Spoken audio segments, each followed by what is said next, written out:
Hello students, अब हम लोग इकोनॉमिक कंसेप्शन प्लानिंग के पार्ट नंबर 7 पे आएंगे। यहाँ कुछ टर्म्स हैं जो बहुत इंपॉर्टेंट हैं। तीनों टर्म्स आप लिखेंगे। पहला है, चलिए ऐसे लिखिए, पहला sustainable development, SUSTAINABLE, sustainable DEVELOPMENT development. इसको पहले समझेंगे और इसमें लिखेंगे आप लोग। देखिए, सस्टेनेबल डेवलपमेंट बहुत एक इंपॉर्टेंट टर्म है, आपने पहले भी अपनी प्रीवियस क्लासेस में पढ़ा होगा। सस्टेनेबल डेवलपमेंट वो डेवलपमेंट है जब आप डेवलपमेंट कर रहे हो फ्यूचर प्रेजेंट का, जैसे फॉर एग्जांपल हम बड़ी बड़ी बिल्डिंग्स बना रहे हैं, फैक्ट्रीज खड़ी हो रही है, इंडस्ट्रीज बन रहे हैं, लोगों का लिविंग स्टैंडर्ड बढ़ रहा है, तो डेवलपमेंट तो होएगा, ठीक है। लेकिन आप ये डेवलपमेंट करेंगे और किसी भी तरह के फ्यूचर की नीड्स के साथ कॉम्प्रोमाइज नहीं करेंगे। जैसे फॉर एग्जांपल, इतना डेवलपमेंट नहीं होगा कि हम नेचुरल रिसोर्सेज का इतना ज़्यादा ओवर यूज कर लें कि आने वाली जनरेशन के लिए बचे ही नहीं, आने वाले जनरेशन के लिए बचे ही नहीं। हमें फ्यूचर जनरेशन का ध्यान रखते हुए डेवलपमेंट करना है। फॉर एग्जांपल, कोयला है, पेट्रोल है, ये ऐसी चीज़ें हैं जो हम कहते हैं कि आने वाली जनरेशन के लिए बचेंगी नहीं, धीरे धीरे करके खत्म हो जाएंगी, तो हमें उनका यूज़ करना है बिल्कुल, क्योंकि वो बनी है, वो यूज़ करने के लिए बनी है, डेवलपमेंट के लिए बनी है हमारे, तो हमें उनका यूज़ तो करना है, लेकिन ये सोचकर कि आने वाली जनरेशन के लिए भी वो बचे, आने वाली जनरेशन भी उसे यूज़ कर सके, ठीक है। तो सस्टेनेबल डेवलपमेंट ये है कि आज का तो डेवलपमेंट होना है किसको देखते हुए, फ्यूचर को देखते हुए, फ्यूचर जनरेशन को ध्यान में रखते हुए। तो इसमें आप लोग लेंगे सस्टेनेबल डेवलपमेंट में, sustainable development is the one, sustainable development is the one that meets the need of the present, that meets the need of the present, meets MEETS, meets the need of the present without compromising COMPROMISING, without compromising the ability to satisfy the need of future generation, ability to satisfy the need of future generation, ठीक है। This is the economic development, full stop लगाने के बाद लिखना है, this is the economic development which is done without harming natural resources, this is the economic development which is done without harming the natural resources, harming HARMING, किसी भी तरह का नुकसान नेचुरल रिसोर्सेज को नहीं पहुंचना चाहिए, NATURAL नेचुरल, ठीक है। और कोई spelling, satisfy SATISFY, generation GENERATION। तो फ्यूचर जनरेशन के साथ किसी भी तरह का हमें कॉम्प्रोमाइज नहीं करना है, और नेचुरल रिसोर्सेज जो हम आज यूज कर रहे हैं उन्हें हमें हार्म नहीं पहुंचाना, हमें एनवायरनमेंट का नुकसान नहीं करना, सॉरी, क्योंकि हम एनवायरनमेंट का नुकसान अगर करेंगे तो फिर फ्यूचर जनरेशन के लिए वो एनवायरनमेंट खराब करते जाएंगे, जैसे हमने आज करा है। हमने इतना एनवायरनमेंट को नुकसान पहुंचाया पिछले सालों में कि आज ये हालत होगी दिल्ली ऐसे देशों की, दिल्ली है शहरों की, कि वहाँ पे हम मास्क के बिना रह नहीं सकते। वैसे तो अभी पूरा देश ही मास्क में है, पूरा विश्व मास्क में है, लेकिन वहाँ तो पहले ही हाल बहुत बुरे थे पॉल्यूशन की वजह से। क्यों? क्योंकि इतनी ज़्यादा फैक्ट्रीज बनी, इतना ज़्यादा कोयला और इन चीज़ों का यूज़ हुआ कि अब ऐसा समय आ गया है कि तो वही करा ना, उन लोगों ने सस्टेनेबल डेवलपमेंट पर तो ध्यान नहीं दिया था पुरानी जनरेशन ने, कि फ्यूचर का देखें। उस टाइम तो प्रोडक्शन करते गए, फैक्ट्रीज खुलती गई, और आज क्या हुआ, पॉल्यूशन बढ़ रहा है दिल्ली स्टेट में या यूनियन टेरिटरी में। क्यों? क्योंकि उन्होंने फ्यूचर जनरेशन से कॉम्प्रोमाइज कर लिया। लेकिन अब आगे सरकार क्या चाहती है कि फ्यूचर जनरेशन का पूरा ध्यान रखते हुए नेचुरल रिसोर्सेज का किसी भी तरह से नुकसान ना पहुंचाएं, और डेवलपमेंट ऐसी स्पीड से हो जो आगे की फ्यूचर जनरेशन का भी ध्यान रखे, ठीक है। सेकेंड टर्म है आपका inclusive development, INCLUSIVE, inclusive DEVELOPMENT। देखिए, इंक्लूसिव डेवलपमेंट का मतलब यह है कि डेवलपमेंट हो और सबको इंक्लूड करे। इंक्लूसिव में इंक्लूड आ रहा है, इसका ये निकला है वर्ड इंक्लूड से। इंक्लूड मतलब कि सबको शामिल करते हुए डेवलपमेंट हो। डेवलपमेंट हर एक गरीब इंसान, हर एक सोसाइटी के हर एक तबके तक, हर एक इंसान तक पहुंचे। आपने कोई चीज करी, ऐसा नहीं डेवलपमेंट सिर्फ एक सेक्शन के लिए गया, सिर्फ अमीरों के लिए गया, ऐसा नहीं होना चाहिए। डेवलपमेंट पूरे देश का हर एक सेक्शन ऑफ सोसाइटी तक पहुंचे, हर एक बंदे तक पहुंचे, हर एक इंसान तक पहुंचे, वो इंक्लूसिव डेवलपमेंट कहलाता है।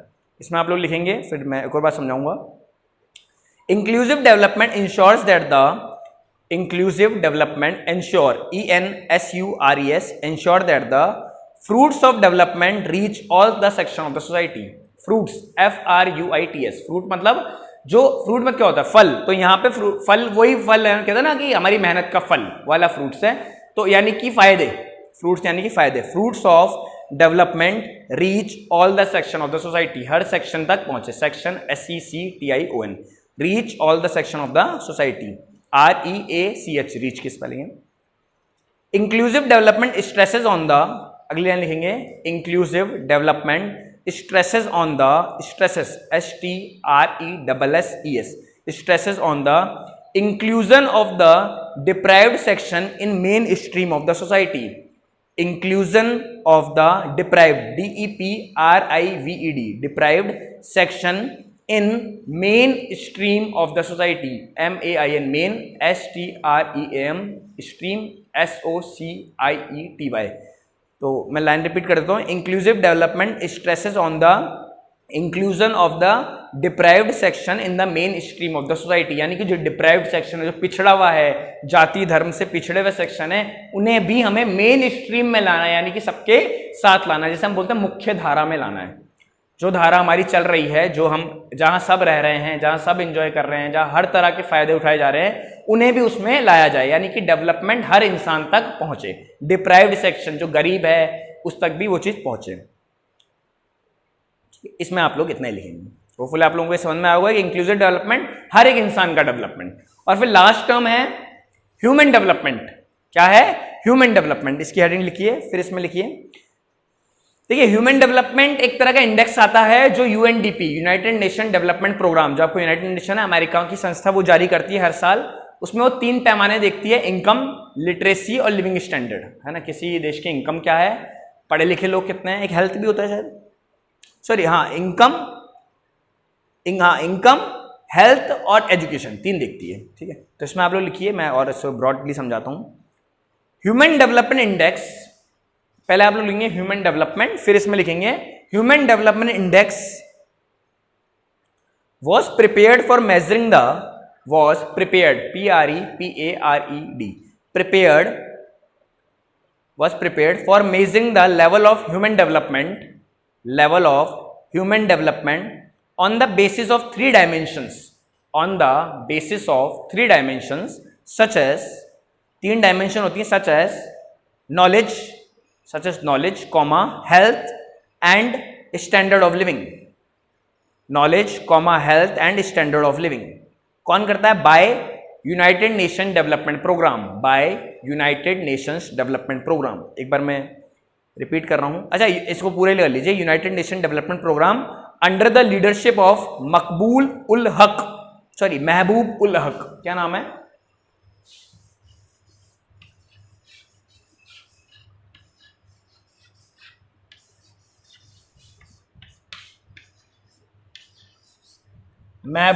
महबूब उल हक एक पाकिस्तान के इकोनॉमिस्ट थे, उन्होंने ये चालू किया था, ये आइडिया दिया था कि ह्यूमन डेवलपमेंट इंडेक्स बनना चाहिए, किसको? यूनाइटेड नेशन डेवलपमेंट प्रोग्राम संस्था को।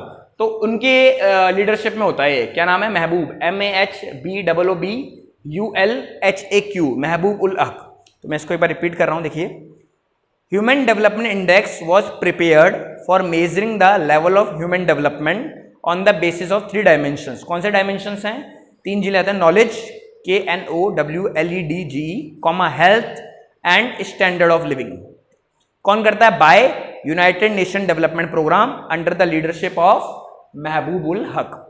स्पेलिंग इसमें आप लोग देख लीजिए, prepared, PREPARED, measuring, MEASURING, dimensions, DIMENSIONS, standard, STANDARD, United, UNITED, Nations, NATIONS, development की स्पेलिंग तो मैं बहुत बार रिपीट कर चुका हूं, और प्रोग्राम की PROGRAM, है ना। लीडरशिप, LEADERSHIP, और लीडरशिप किसकी है? महबूब उल हक की। तो ये नाम आपने होपफुली लिख लिया होगा।